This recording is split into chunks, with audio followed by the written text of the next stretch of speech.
Hello students, मैं doctor Anupreeta Mishra आज transformer के ग्रुप कनेक्शन का नेक्स्ट कनेक्शन डिस्कस कर रही हूँ। डेल्टा डेल्टा ज़ीरो या डी ज़ीरो या डी 12 o'clock।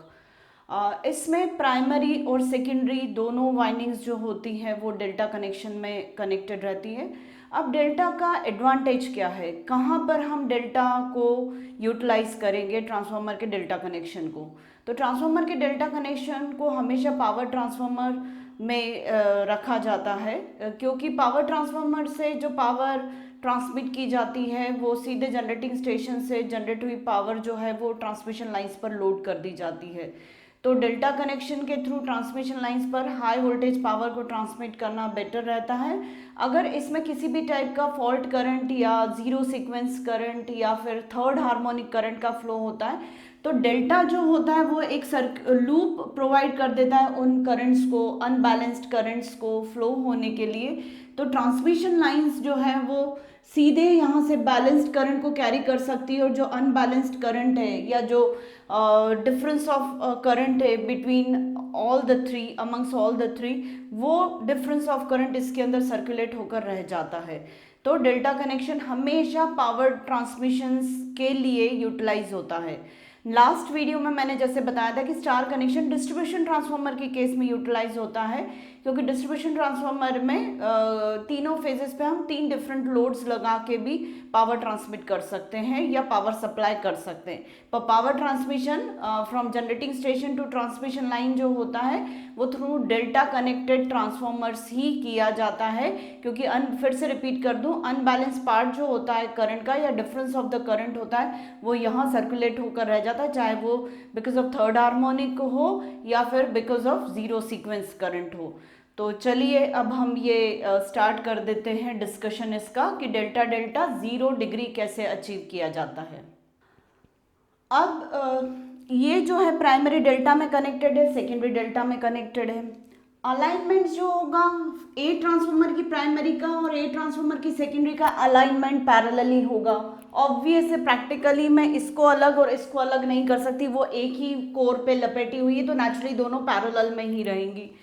इसका अलाइनमेंट और इसका अलाइनमेंट भी सेम रहेगा। थर्ड ट्रांसफार्मर की प्राइमरी को, थर्ड ट्रांसफार्मर की सेकेंडरी का भी अलाइनमेंट सेम रहेगा।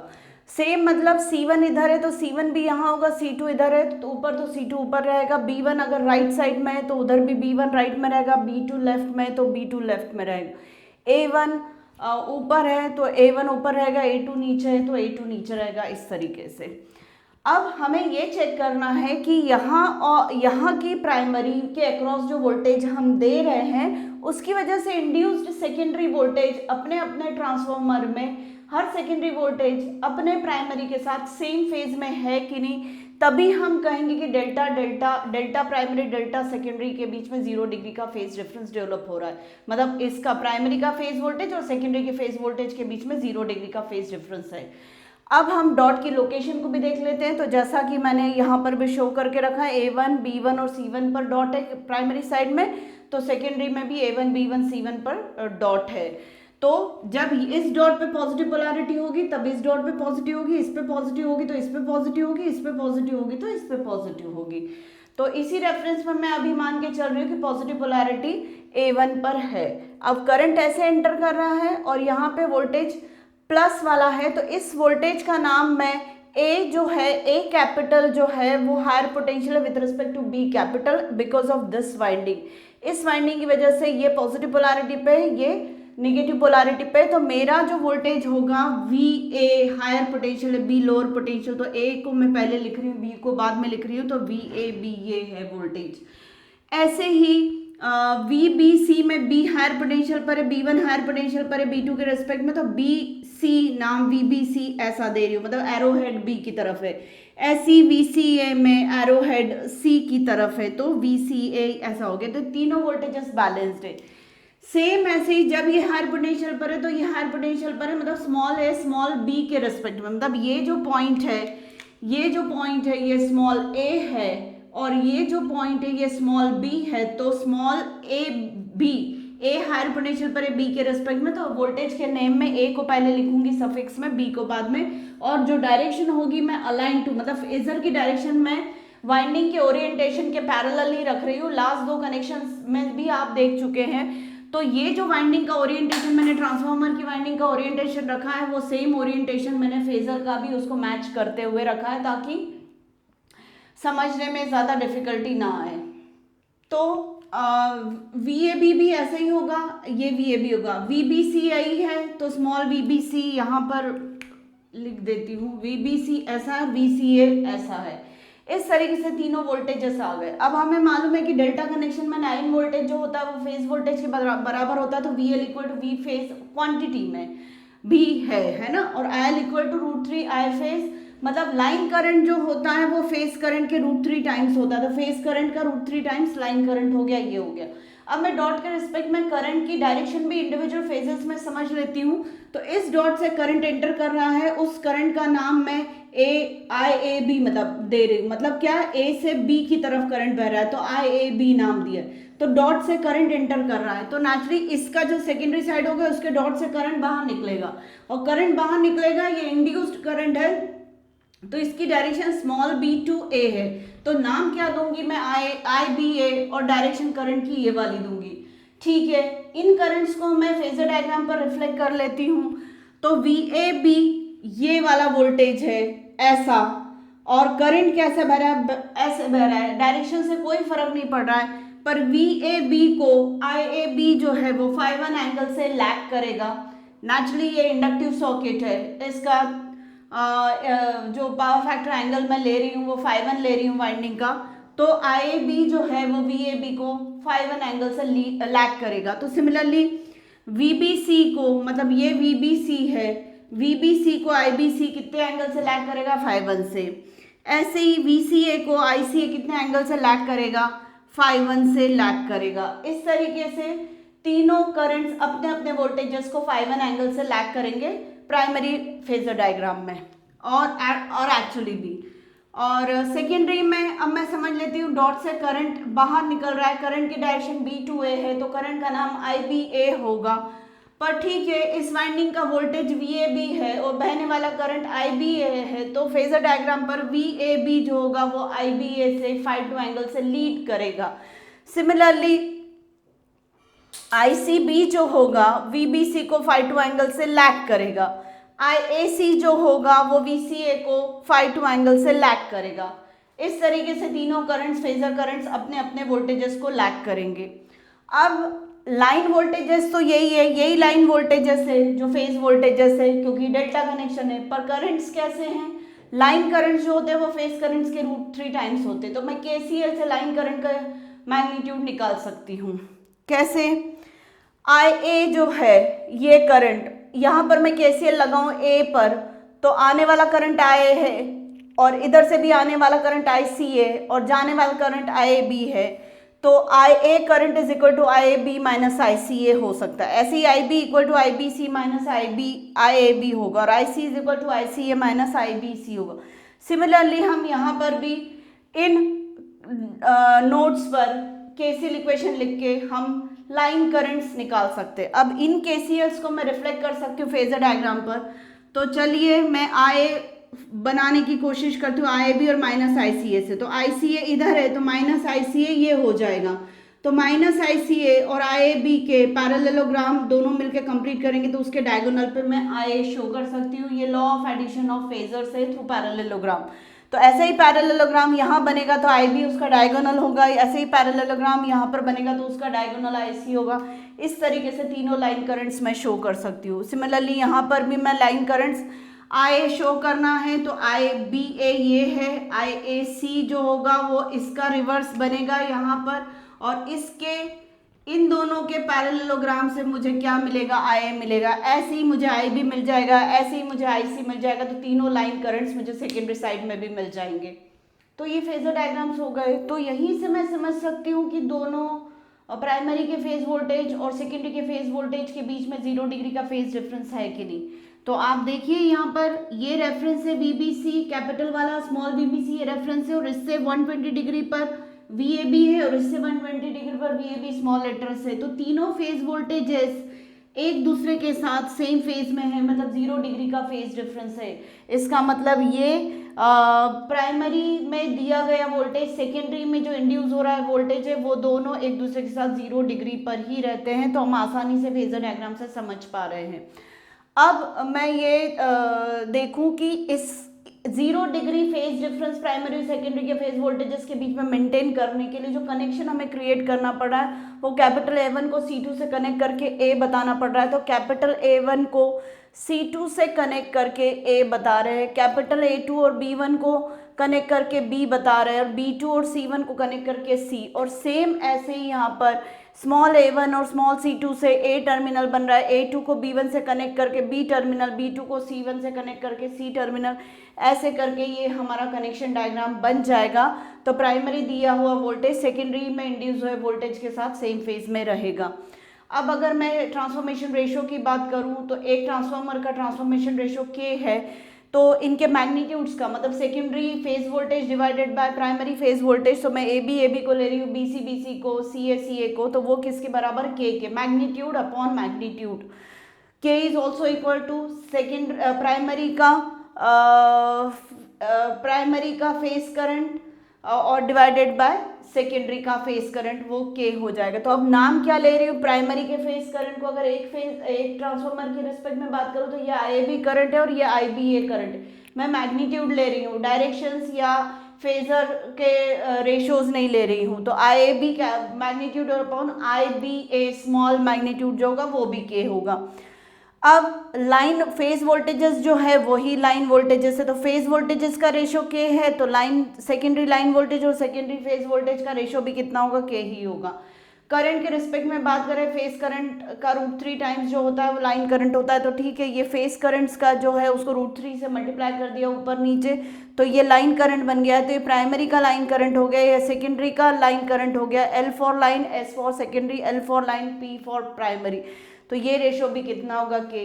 इस तरीके से आपको एग्जाम में अगर ये कनेक्शन पूछा जाता है तो आपको ये सारी चीज़ें ड्रॉ करके इसे एक्सप्लेन करना पड़ेगा। और चाहे तो आप एक पैराग्राफ IAB और IBA की डायरेक्शंस को लेकर उनके नाम कैसे दे रहे हैं, सफिक्सेस को कैसे दे रहे हैं, एक में A भी दे रहे, एक में BA दे रहे, ये सारे एक्सप्लेनेशंस भी आप लोग एग्जाम में एक पैराग्राफ में 8-9 लाइन में लिख सकते हैं। तो इस तरीके से इन क्वेश्चंस को अटेम्प्ट किया जाता है। रीजनिंग में ये भी पूछा जाता है कि डेल्टा कनेक्शन कहाँ यूजफुल है, तो अभी स्टार्टिंग में जो मैंने आपको बताया था कि पावर ट्रांसमिशन के केस में डेल्टा कनेक्शंस ट्रांसफार्मर का मेंटेन किया जाता है, मतलब पावर ट्रांसफार्मर्स जो होते हैं उसमें डेल्टा कनेक्शंस फॉलो किया जाता है। ये आप वहाँ पर विथ लॉजिक रीजन लिख सकते हैं। तो चलिए इसके बाद मैं दूसरे कनेक्शन को डिस्कस कर लेती हूँ, डेल्टा 180 डिग्री। तो डेल्टा नाम से ही समझ में आ रहा है कि प्राइमरी जो होगी वो डेल्टा में होगी, सेकेंडरी भी डेल्टा में ही होगी। प्राइमरी का फेजर डायग्राम सेम वैसे ही बनेगा जो अभी मैंने आप लोगों को डेल्टा 0 में बताया था, सिर्फ इसके प्राइमरी और सेकेंडरी के बीच में 180 डिग्री का फेज डिफरेंस क्रिएट करने के लिए क्या एक्चुअली सेकेंडरी के कनेक्शन में हमने चेंज किया वो मैं बता रही हूँ, पर अलाइनमेंट हम चेंज नहीं करेंगे, वाइंडिंग्स का ओरिएंटेशन सेम रहेगा। अगर A1 A2 वाइंडिंग कैपिटल वाली ऐसी रखी तो स्मॉल वाली भी A1 A2 ऐसी ही रखी जाएगी। B1 B2 अगर ऐसी रखी हुई है, B1 को इधर और B2 को इधर, तो यहाँ पर भी B1 को इधर B2 को इधर ही रखा है।